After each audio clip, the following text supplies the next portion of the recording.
আজ থেকে 50 বছর আগে বণিকদের ব্যবসা স্থল এটা হলেও এখন মানুষের কাছে এটা একটা প্রাচীন নিদর্শন।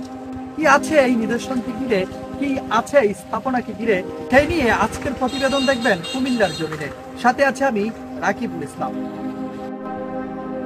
কুমিল্লা জেলার বররা উপজেলার বেওলান একটি আদর্শ গ্রাম। প্রাচীন বিভিন্ন ঐতিহ্যের সমাহারে গ্রামটি পরিপূর্ণ। প্রাচীন নিদর্শনের ভেতরে এটি একটি নিদর্শন গ্রামের মানুষের কাছে একটা পোড়া বাড়ি হিসেবে পরিচিত। পুরনো এই বাড়িটিতে 70 থেকে 100 বছর আগের ইতিহাস গাড়ে বহন করে বর্তমান প্রজন্মের সামনে উপস্থাপন করে আসলেও কেউ জানে না এর সঠিক ইতিহাস।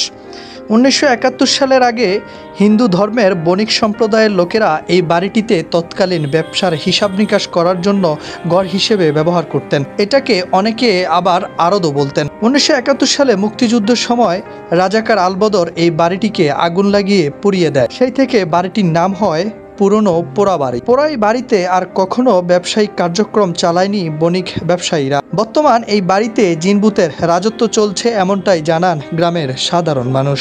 মোহাম্মদ রাকিব, কুমিল্লার জমি।